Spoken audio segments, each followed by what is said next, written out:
Assalamu alaikum students, hope you all are fine dear. Students, as you know, we are talking about the most important chapter, that is the theory of supply, and we have already discussed about the different topics regarding the supply. And today we are here with the another important topic, that is the law of supply. What's law of supply?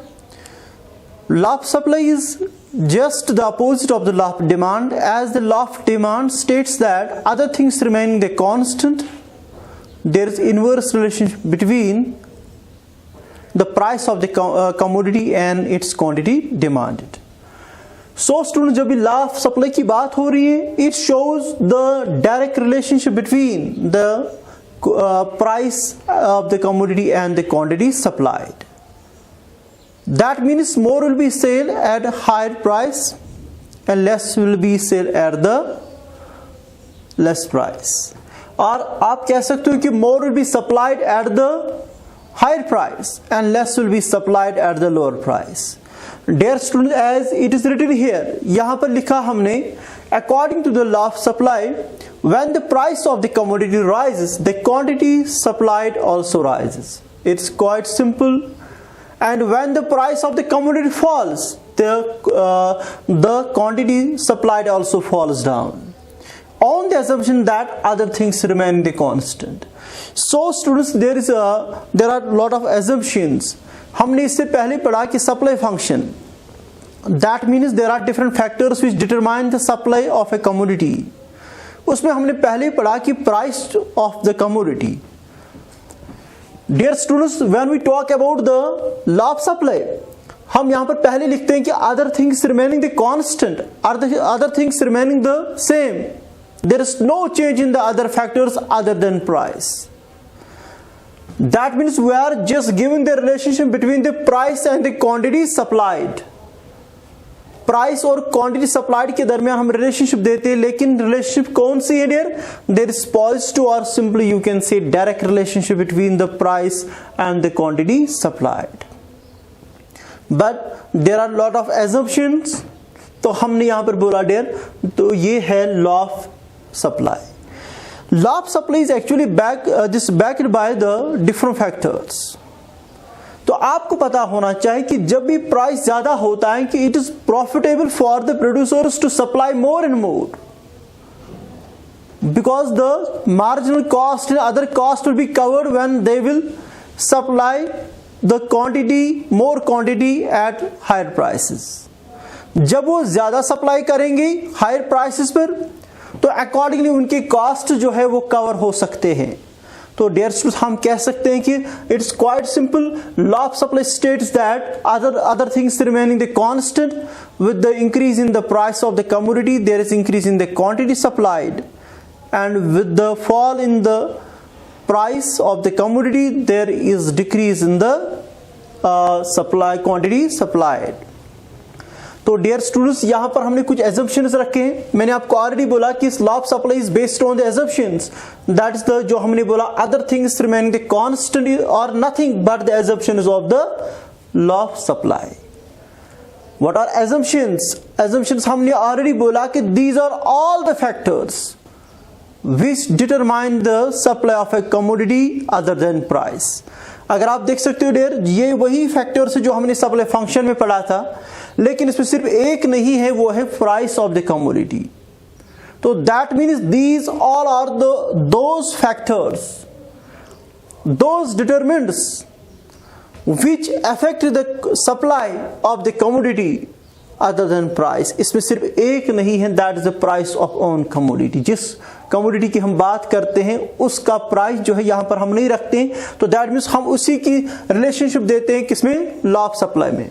तो assumptions आपने जाना dear, assumptions क्या है कि ये वही factors है जो हमने बोला कि other things remain the constant, that means these all factors remain the constant, तभी लॉ ऑफ सप्लाई जो हम कह सकते हैं इट्स एप्लीकेबल.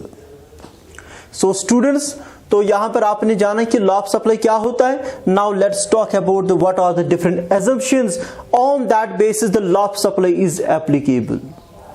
तो पहला क्या है, हम मान के चलते हैं there is no change in the price of the factors of production or factor inputs. So students, हमने यहाँ पर पहले बोला कि there is no change in the price of the factor inputs और फैक्टर्स ऑफ प्रोडक्शन। जब factors of production में price जो है चेंज नहीं हो जाएगा तो अकॉर्डिंगली हम कह सकते हैं कि लॉ ऑफ सप्लाई जो है ये एप्लीकेबल होगा। That means we consider there is no change in the there is no increase or decrease in the price of the inputs। Wage जो है वो सेम है, रेट ऑफ ये जो रेंट जो है वो सेम है, तो या बाकी जो और भी जो इनपुट्स है तो याद रखिएगा डियर उसमें कोई चेंज नहीं आ रही। तो that means there is no change in the price of the factors of production. ये इंपॉर्टेंट चीज इसमें आपको याद रखनी है। And the second assumption is that there is no change in the technique of the production। So far as the technique is concerned, हमने already बोला कि अगर टेक्निक, हमने इससे पहले जो लेक्चर में बोला था कि जो टेक्निक होती है डियर, हो सकता है कि कभी जो है प्राइस जो है इंक्रीज नहीं होगा, लेकिन टेक्निक आपके पास ऐसी आगे एक प्रोड्यूसर के पास ऐसी टेक्नोलॉजी आई है जिसकी वजह से he can produce more and more goods. That means accordingly when the production is increased with the help of new technique, accordingly supply can be increased। But here the assumption is there is no change in the technique of the production। मान के चलते हैं कि there is no improvement, there is no change, there is no decline or there is no outdated technology। हम कह सकते जैसे technology है तो ऐसे ही है। As third assumption, there is no change in the goal of the firm। So students, हम मान के यहां पर चलते हैं कि the goal of the firm is only profit maximisation. More is supplied at higher price, less is supplied at lower price. There is no change in the goal of the firm. अगर goal of the firm ये होगा कि they want to shut down their business and they want to change their business, वो क्या करेंगे? दे will go for the more supply at existing price और lower price.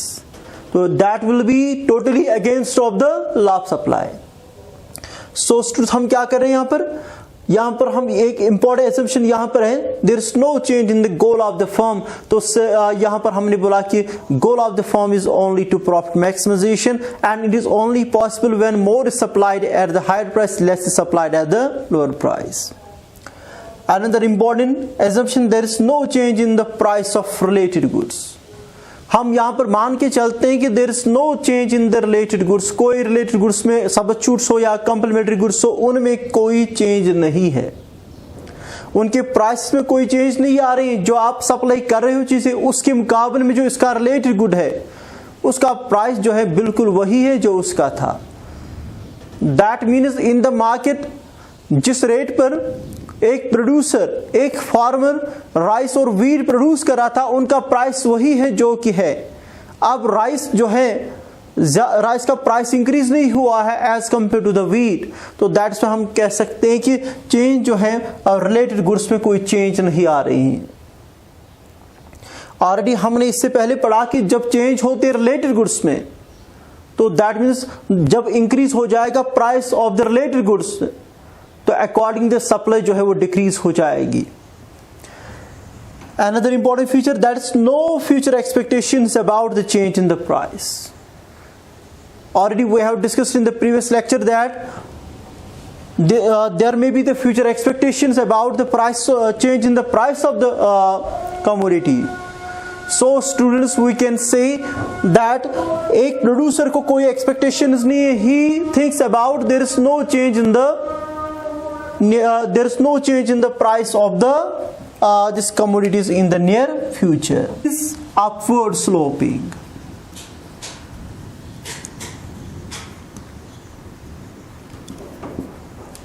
ये curve जो है ये upward sloping है। That means more is supplied at the higher price, less is supplied at the lower price। So dear students, it was all about the law of supply with the help of the supply schedule and the supply curve। तो अब यहाँ पर हम कह सकते हैं कि एक तो assumptions भी हमने पढ़े, लॉ ऑफ सप्लाई को हमने एक्सप्लेन किया with the help of supply schedule के जरिए से या सप्लाई कर्व के जरिए से। तो तो यहां पर लॉ ऑफ सप्लाई की अगर हम बात करेंगे तो sometimes it fails in certain cases. अगर देखा जाए इसकी एप्लीकेबिलिटी जो है बहुत ही वाइड है all over the world and almost in all cases, लेकिन कुछ केसेस में जो है लॉ ऑफ सप्लाई की जो बात आती है तो ये जो है वहां पर फेल होता है। तो हम कह सकते हैं there are some exceptions.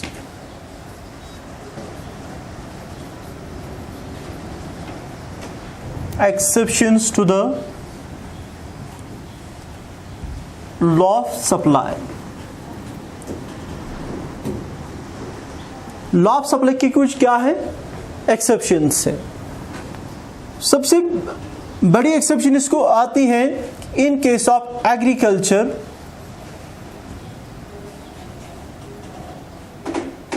Agricultural goods.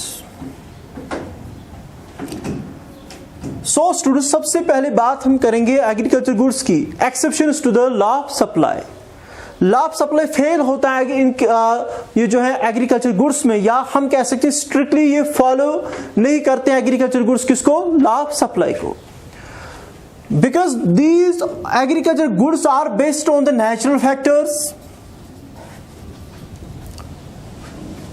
किन फैक्टर्स पर ये डिपेंड करते हैं, नेचुरल फैक्टर्स पर। अगर अच्छी खासी बारिश होती है, अच्छा खासा टेम्परेचर होगा, क्लाइमेट अच्छा होगा, तो अकॉर्डिंगली हम कह सकते हैं कि प्रोडक्शन भी अच्छी खासी होगी and accordingly supply will be also increase. अगर इन केस इसका कंट्रास्ट हो जाएगा, अगर कहीं पर जो है ड्रॉट्स पड़ेंगे या कोई नेचुरल क्लाइमेटीज आती हैं तो अकॉर्डिंगली प्रोडक्शन कम होती है, बिकॉज दिस लॉ ये जो एग्रीकल्चर गुड्स जो होते हैं they are mostly depend upon the natural factors.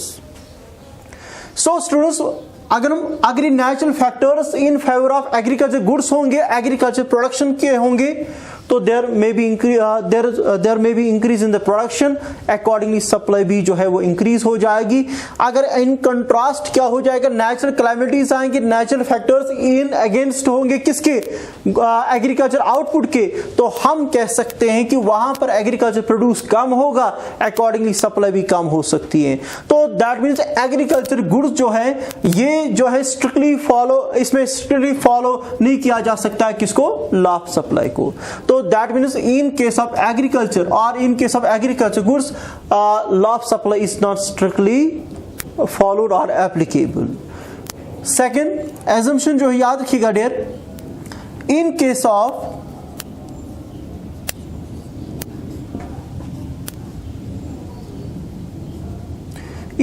of perishable goods,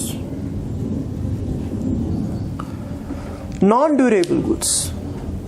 in case of perishable goods आपको पता है कि perishable goods are those goods which can not be remain for long period of time, जिसको हम ज्यादा देर तक नहीं रख सकते, स्टोर नहीं कर सकते।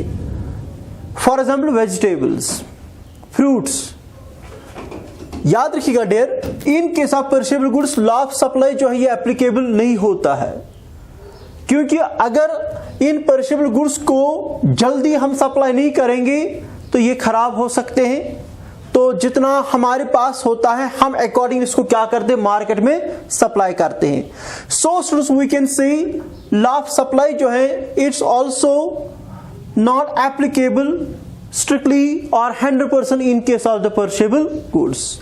तो डियर स्टूडेंट्स आपने ये जाना। इसके बाद थर्ड एज एक्सेप्शन जो है जहां पर लॉ ऑफ सप्लाई फेल होता है, that's the goods of social distinction. इसका मतलब यह होता है कि जो सोशल प्रेस्टिजियस गुड्स होते हैं लाइक ज्वेलरीज, ऑर्नामेंट्स, या ऐसे कह सकते हो लग्जरियस जो चीजें होती हैं, तो लॉ ऑफ सप्लाई जो है ज्यादा वहां पर जो है एप्लीकेबल नहीं होता है। फॉर एग्जाम्पल हम अगर कहेंगे कि अगर ये जो है जैसे आईफोन है, जैसे ज्वेलरीज है, तो हम उनकी सप्लाई जो है नहीं बढ़ा सकते with increase in the prices. अगर आप मार्केट में देख सकते हो कि अगर ज्वेलरीज का जो प्राइस जो है बहुत ज्यादा इंक्रीज भी होता है, तो वो ऐसे सब्जी की तरह जो है हमारे मार्केट्स में नहीं आते हैं। या बाकी और कमोडिटीज की तरह हम इनको सप्लाई नहीं करते हैं, तो दैट मीन्स हम कह सकते हैं कि goods of social distinction like jewelleries, like iPhone या बाकी और चीजें जो होते हैं जो बहुत ही वैल्यूएबल होते हैं, their supply is not increased even when the prices are higher in the market. So students we can say there are different assumptions in case of, अगर हम कहेंगे law, this law of supply की जो है तो बात करेंगे, वहां पर इसकी क्या है एक्सेप्शन से, where the law of supply actually fails. तो पहला क्या है एग्रीकल्चर गुड्स, तो यहां पर नेचुरल फैक्टर्स पर डिपेंड होता है. दूसरा in case of perishable goods because they can be held for longer period of time. And third is goods of social distinction और सोशल प्रेस्टिजियस गुड्स और you can say luxurious goods. तो याद रखिएगा dear, there supply can not be increased even at the higher prices. तो ये चीज आप याद रखिएगा डियर. तो दिस वर द